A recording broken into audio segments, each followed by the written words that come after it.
Hello, my little wordlings. Welcome to my channel. If you've never been here, I review books from a writerly perspective to see what we can learn. Except for these books. These are all art books that I just thought were really cool and I wanted to share with you. I'm allowed to do whatever I want. So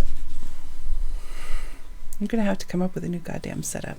So this is Slaughterhouse 90210. This author, I thought it was kind of clever. She took stills from popular movies and TV shows and put classic quotes with them.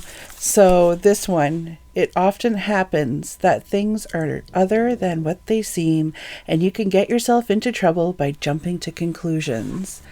And it's the famous picture from There's Something About Mary. So I just thought this was really cute. Yoink.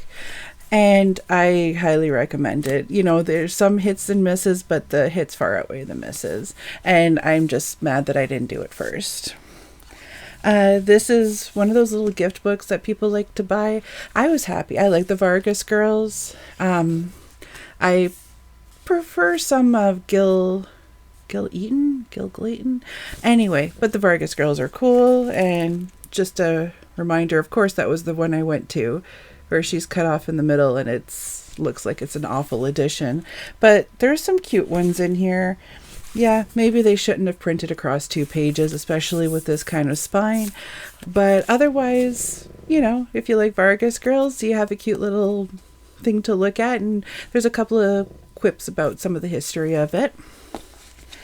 This one, I bought this one years ago. This store doesn't even exist anymore.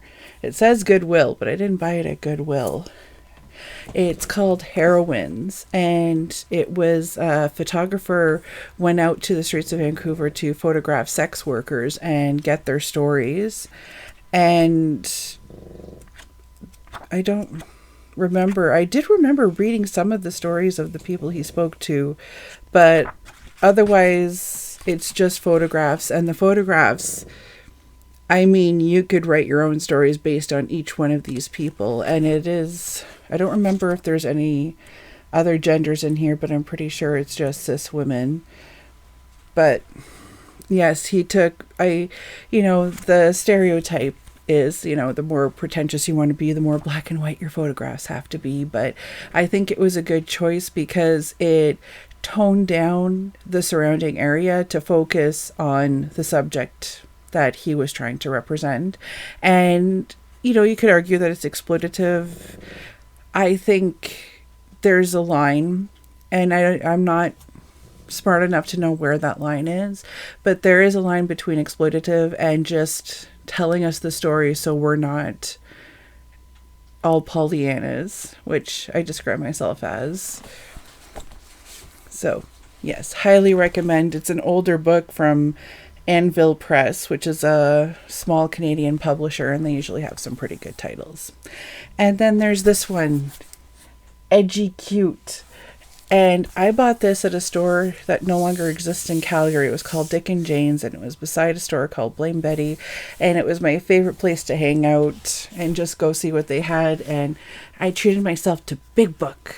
And it is how it sounds. It's mostly street art and pop art, but the images are absolutely beautiful, and once in a while it does give a little snippet of the artist that you're looking at, so you get to learn something and follow up if you want to keep up with that artist. So these are some art books that I have. I know I have more around, and I hope you enjoyed those, and I highly recommend all of them.